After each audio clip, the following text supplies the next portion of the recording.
नमस्कार, मैं हूं आपके साथ अनुराग मुस्कान। सोने से पहले जाग जाइए, अपनी आवाज को अंजाम तक पहुंचाने के लिए घंटी बजाइए। तरीका और घंटी बजाने का नंबर स्क्रीन पर आप लगातार देखेंगे। आज आपको घंटी बजानी है देश के उस सिस्टम की जिसने किसानों के लिए खेती को सांप के गले में छछूंदर बना दिया है, जिसे वो न निगल पा रहे हैं न उगल पा रहे हैं। आज हम तमिलनाडु पहुंचे हैं उन किसानों की पीड़ा से आपको वाकिफ कराने के लिए जिन्हें आपने दिल्ली के जंतर मंतर पर देखा। पर उससे पहले आपको बता दें कि घंटी बजाओ शो का बहुत बड़ा असर हुआ है। हमारे शो का सबसे बड़ा इंपैक्ट रोहिंग्या मुसलमानों पर लगातार हम आपको अपडेट दिखाते रहे हैं। किस तरीके से रोहिंग्या मुसलमानों को अब हटाया जाएगा वो भी हम आपको बताएंगे। आज आपको किसानों के जंतर मंतर पर आंदोलन के अलावा जो सबसे बड़ी खबर हम दिखाने वाले हैं वो है आज रोहिंग्या मुसलमानों की खबर। रोहिंग्या मुसलमानों को आपकी कोशिशों से सरकार जाग गई है, वहां से हटाएगी। बड़ी खबर है, पहले उस खबर को देख लें, फिर किसानों की बात।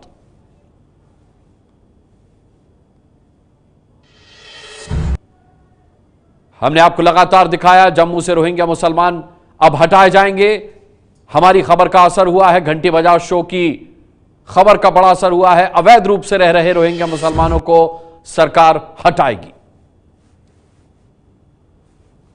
से बाहर निकलते जम्मू कश्मीर के ये वही बड़े अफसर जिन्हें अंदर हुई अहम बैठक में निर्देश मिला है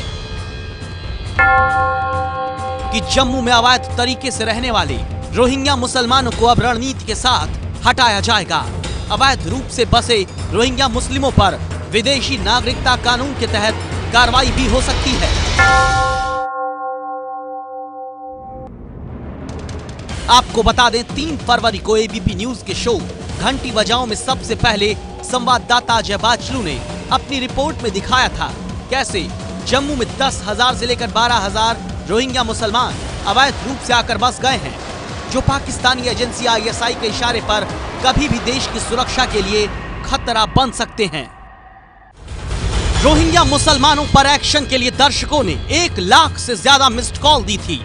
घंटी बजाओ शो के दर्शकों की ये बड़ी कामयाबी है। घंटी बजाकर राष्ट्र निर्माण की कोशिश ने देश को बड़े खतरे से बचाया है। इस पर बात करेंगे। दिल्ली से राजन सिंह हमारे साथ है, जम्मू से अजय बाचलू हमारे साथ हैं। अजय, लगातार आपकी रिपोर्ट घंटी बजाओ में दिखाई जाती रही और अब उसी का असर हुआ है कि रोहिंग्या मुसलमान जो अवैध रूप से रह रहे थे हटाए जाएंगे।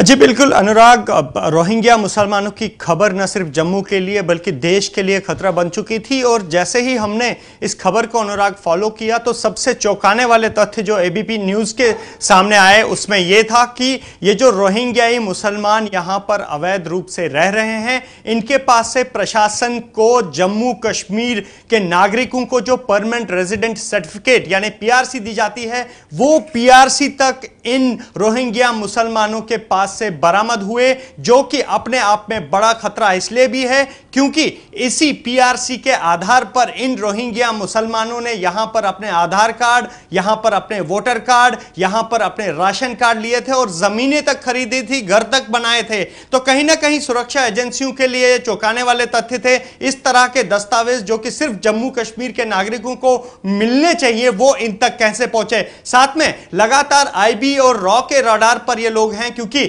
इन लोगों की जो आर्थिक स्थिति है इतनी सही नहीं है कि ये खुद से कोई काम करें, बल्कि इन्हें जो है कुछ NGOs मदद करती हैं, जिनका हमने एबीपी न्यूज में खुलासा किया है। बिल्कुल सही कहा है। आपने हमारे साथ राजन सिंह भी हैं। राजन सिंह विधानसभा में खुद जम्मू कश्मीर की मुख्यमंत्री महबूबा मुफ्ती ने बताया कि 38 ऐसे रोहिंग्या मुसलमान अवैध रूप से जो रह रहे हैं, उनमें से 38 ऐसे हैं जिनमें से 17 FIR जिन पर दर्ज की गई हैं। आप दिल्ली में इस खबर को फॉलो कर रहे थे, क्या खबर है?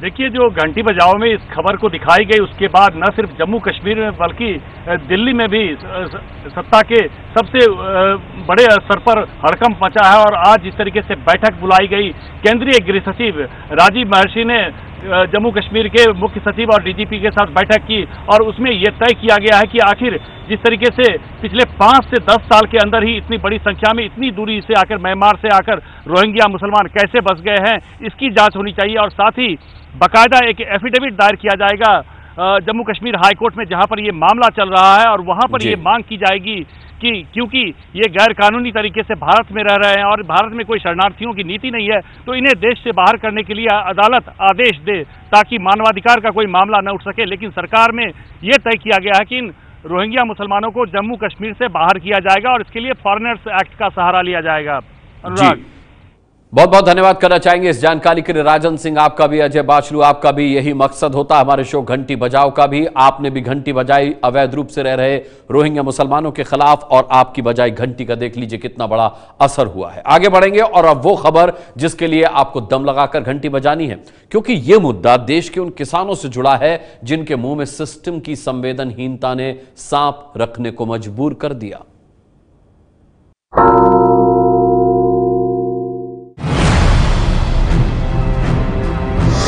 किसानों को यूं अपने मुंह में मरा हुआ सांप दबाकर प्रदर्शन करना पड़ रहा है।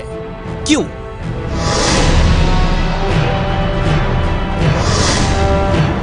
देश के किसानों को पिछले 20 दिन से कर्ज के कारण जान देने को मजबूर हुए किसानों का नरमुंड लेकर यूं प्रदर्शन करना पड़ रहा है। क्यों?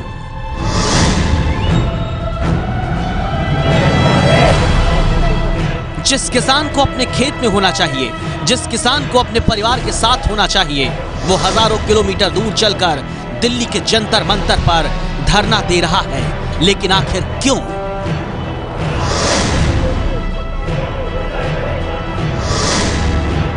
पिछले 20 दिन में बीजेपी के नेताओं से लेकर कांग्रेस उपाध्यक्ष राहुल गांधी तक, सितारों से लेकर तमिलनाडु के दूसरे नेताओं तक इन किसानों से मिल रहे हैं, लेकिन किसानों का ये प्रदर्शन खत्म नहीं हो पाया। आखिर क्यों? इन तस्वीरों को देखकर हो सकता है आप सिहर गए हों। हो सकता है कि आप कहें कि ये क्या मजाक है। हो सकता है कि आपने रिमोट ढूंढना शुरू कर दिया हो कि इसे नहीं देख पाएंगे। लेकिन दिल दहला देने वाली और इंसानियत को झकझोर देने वाली ये तस्वीर आज आप जरूर देखिए। अपने बच्चों को जरूर दिखाइए, क्योंकि आज आपको पता चलेगा देश के किसान को मरा सांप मुंह में क्यों रखना पड़ा। देश का किसान नरमुंड लेकर प्रदर्शन क्यों कर रहा है। देश के किसान को जंतर मंतर पर क्यों बैठना पड़ा है। दिल्ली के जंतर मंतर पर पिछले 20 दिन से किसान धरने पर बैठे हैं। रोज प्रदर्शन के नए तरीके अपनाते हैं, कभी फांसी लगाकर दिखाते हुए, कभी नरमुंड गले में टांग कर। मरा हुआ सांप भी मुंह में रख चुके हैं। सांप मरा हुआ है, लेकिन मुद्दा जिंदा है। ये मरा हुआ सांप प्रतीक है कर्ज के उस बोझ का जो किसानों की जान ले रहा है। ये मरा हुआ सांप दम तोड़ चुकी सरकारी नीतियों का बोध कराता है। ये मरा हुआ सांप सिस्टम की उस संवेदनहीनता को दिखाता है जिनके लिए किसान सिर्फ चुनाव जिताने वाला वोट बैंक है। इसीलिए आज आपको किसान को जंतर मंतर पर बैठाने वालों की घंटी बजानी है।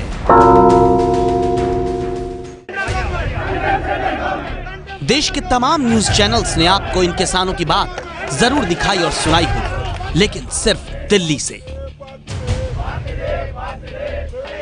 आज एबीपी न्यूज आपको दिल्ली में प्रदर्शन कर रहे किसानों के घर ले चलेगा।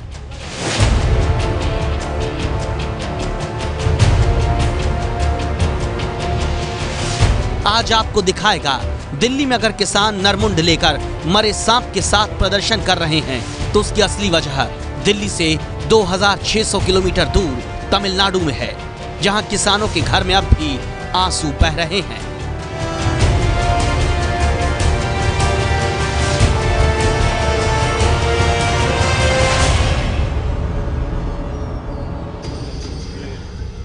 हो सकता है आज आपको इनकी भाषा समझने में दिक्कत हो, लेकिन आज एबीपी न्यूज खेत में हार चुके किसान को भाषा के स्तर पर अपनी लड़ाई नहीं हारने देगा। हमें भरोसा है कि किसान का दर्द उसकी आंखों के जरिए आप समझ जाएंगे। देश भर में 2/3 खेती बारिश की मोहताज है और सूखा भी कोई नई बात नहीं। लेकिन जब जब किसानों का मुद्दा उठता है, राजनीतिक पार्टियां अपनी राजनीतिक रोटियां सेकने के लिए पहुंच जाती है और यही तस्वीर दिल्ली के जंतर मंतर पर भी देखी जा रही है, जहां किसानों के प्रदर्शन में राजनेता तो अपनी राजनीति करने पहुंच रहे हैं, लेकिन समाधान मिलता नहीं दिख रहा।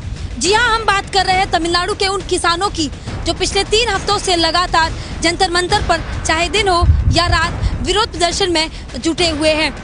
तमिलनाडु को राइस बाउल ऑफ इंडिया के नाम से जाना जाता है, लेकिन आखिर क्यों इस राइस बाउल में किसान आत्महत्या कर रहे हैं?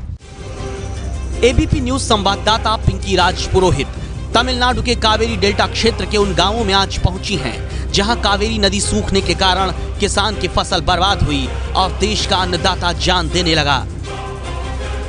जैसे ये तस्वीर तिरुवरूर जिले के किसान नटराजन की है। 5 एकड़ जमीन पर खेती के लिए 1.5 लाख का कर्ज नटराजन ने लिया था। फसल सूखे में बर्बाद हो गई। अब नटराजन की फोटो घर में टंगी है। नटराजन ने 23 दिसंबर को अपने खेत में दम तोड़ दिया। ஒன்றும் காலையில் எழுந்திரிச்சு வாக்கிங் போகிறது மாதிரி போனவங்க தான் ரொம்ப உடம்பு முடியாமல் அப்படியே மயங்கி விழுந்துட்டோம். வேற ஒன்றும் எத்தனை ஏக்கர் பூமி உங்களுக்கு இருக்கு? அப்புறமா வந்து அதில் என்ன நீங்கள் அது அரிசி பண்ணுவாங்களே அதை பற்றி சொல்லுங்கள். 5 ஏக்கர் நெல் சாகுபடி 5 ஏக்கர்। सूखे ने तमिलनाडु के किसान को किस कदर हताश किया है कि किसान तो मर गया और घर वालों की आंखों में बहते आंसू छोड़ गया। साड़ी के पल्लू से आंसू पोंछती ये आरोग्या मेरी हैं। फसल बर्बाद होने के कारण खुदकुशी कर चुके किसान अलगेसन की पत्नी। फसल बर्बाद हुई तो घर में एक मुट्ठी चावल नहीं आया।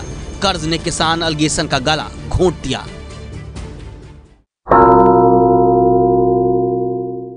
நாங்கள் வருஷம் எப்பொழுதும் நாங்கள் சாகுபடிக்கு தான் பிடிச்சோம். ஆனால் எங்களுக்கு சொந்த நிலம் கிடையாது. சாகுபடிக்கு பிடிச்ச நிலம் தான் அதில் வந்து நாங்கள் 2 ஏக்கர் சாகுபடி பிடிச்சி சாகுபடி பண்ணியிருந்தோம். ஆனால் வருஷம் நல்லா விளையும் தான். ஆனால் இந்த வருஷம் வந்து தண்ணி வராததுனால எங்கே பார்த்தாலும் முளைக்கவே இல்லை. எதுவே வந்து எங்கள் வீட்டில் வந்து எங்கள் வீட்டுக்காரவங்க தினந்தோறும் வந்து விதப்பு தெரிச்சோம், கடன் வாங்கி செஞ்சோம், பிள்ளைங்களை படிக்க வைக்கணும்। तमिलनाडु के किसान की हालत कितनी बुरी है इसका अंदाजा इस बात से लगा लीजिए कि नेशनल क्राइम रिकॉर्ड ब्यूरो के मुताबिक 2011 से 2015 तक 5 साल में तमिलनाडु में 2728 किसान आत्महत्या कर चुके हैं। हर महीने तमिलनाडु में 45 किसान खुदकुशी करने को मजबूर हुए हैं। अक्टूबर के बाद से रोज 2 किसान तमिलनाडु में जान दे रहे हैं। अक्टूबर से अब तक 254 किसान तमिलनाडु में सुसाइड कर चुके हैं। उन्हीं 254 परिवारों में से एक किसान गोविंदराज का भी परिवार है। तमिलनाडु के तिरुवरूर के आडूर गांव में उनकी पत्नी राजलक्ष्मी पति की तस्वीर लेकर आज भी रो रही हैं। किसान गोविंदराज ने फसल बर्बाद होती देख कर्ज का बोझ अपने सिर पर होने के कारण खेत में ही जहर खा लिया था। மாதிரி வருஷம் அப்படி போட்டு சாவடி நட்டமாகிட்டு பங்குக்கு போனவங்க திரும்பி வரல, வயலே இறந்துட்டாங்க। நாங்கள் மாதமாக இருந்ததுனால ஆஸ்பத்திரிக்கு அழைச்சிட்டு போயிருந்தோம்। குழந்த பிறகு அதுங்க அங்கே ஆஸ்பத்திரி இருந்த மூலியமாக தான் எங்களுக்கு தெரிஞ்சது, போலீஸ் மூலியமாக தான் எங்களுக்கு தெரிஞ்சிச்சு। एबीपी न्यूज संवाददाता पिंकी राज पुरोहित जवाब के लिए ये रिपोर्ट तैयार कर रही थी तो कई किसानों ने उनसे दावा किया कि खुदकुशी के लिए मजबूर हुए किसानों को हिंदू रीति रिवाज से जलाने की जगह उन्हें दफनाया जा रहा है ताकि सबूत के तौर पर किसान का कंकाल रहे। परिवार चाहते हैं कि कहीं किसानों का मुद्दा सियासतदानों की निगाह में मुर्दा ना बना दिया जाए। यानी इतनी बुरी हालत में जी रहा है हमको आपको अन्न देने वाला अन्नदाता, जहां या तो किसान दम तोड़ रहा है या उसका परिवार टूट रहा है।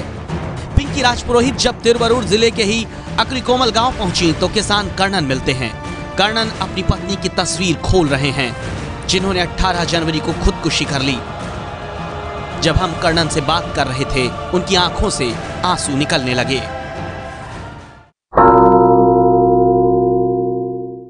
மனைவி பேர் மணிமேகலை, நாங்கள் வந்து 1 ஏக்கர் சொந்த பங்கம் 1 ஏக்கர் லீஸுக்கு சாகுபடி பண்ணிப்போம்.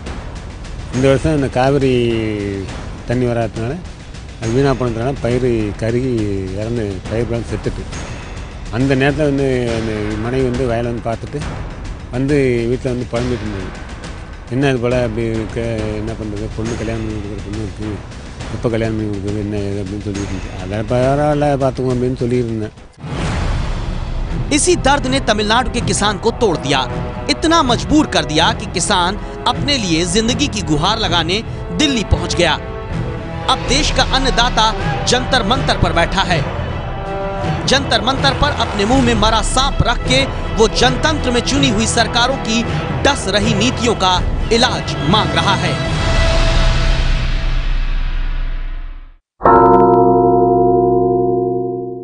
तो तमिलनाडु का किसान अगर जान दे रहा है तो सरकार क्या कर रही है? क्यों तमिलनाडु में मर रहे किसानों को पूरी तरह मदद नहीं मिल रही? क्या है किसान के मौत की असली वजह? एबीपी न्यूज संवाददाता पिंकी राज पुरोहित ने आपके लिए इन सारे सवालों के जवाब भी तलाशे हैं।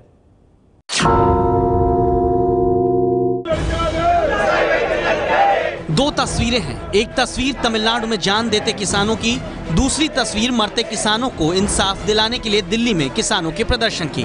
सवाल ये कि आखिर ऐसे हालात क्यों पैदा हुए, इसकी बड़ी वजह बता रही हैं एबीपी न्यूज संवाददाता पिंकी राज पुरोहित।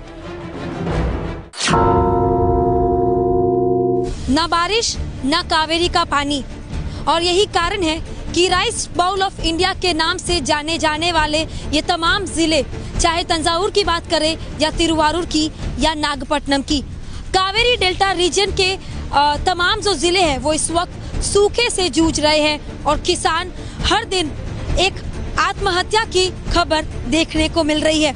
इस वक्त हम तिरुवारूर जिले में हैं, जो कि वैसे तो डीएमके चीफ एम करुणानिधि का विधानसभा क्षेत्र है, लेकिन यहाँ पर भी सबसे ज्यादा किसानों ने सुसाइड किया है।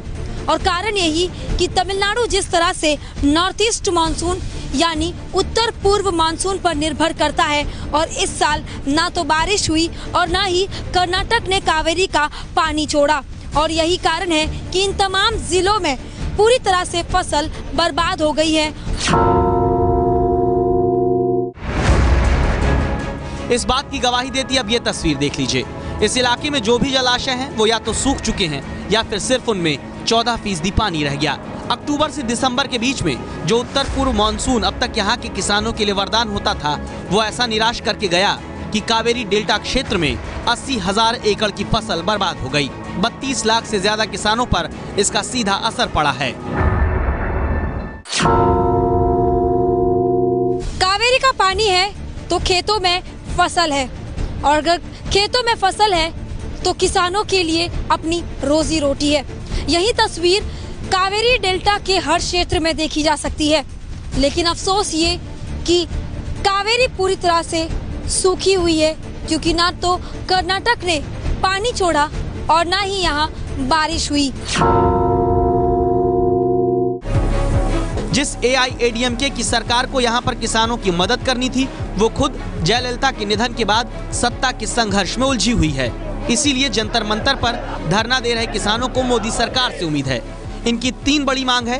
पहली, किसानों का कर्ज माफ हो, दूसरी, कावेरी वाटर मैनेजमेंट बोर्ड बने, और तीसरी, 60 साल से ऊपर के किसानों को हर महीने 5,000 रुपए की पेंशन मिले। लेकिन राज्य सरकार हाथ खड़े कर चुकी है। केंद्र सरकार ने फौरी तौर पर सिर्फ 2,000 करोड़ की मदद की है, जो किसानों को लीलती समस्या के आगे कुछ भी नहीं। इसीलिए किसान अड़े हैं, इसीलिए किसान जंतर मंतर पर बैठे हैं, और उन्हें जंतर मंतर पर बैठाने वाला सिस्टम सिर्फ आश्वासन की खट्टी मीठी गोलियां खिलाने पर तुला है।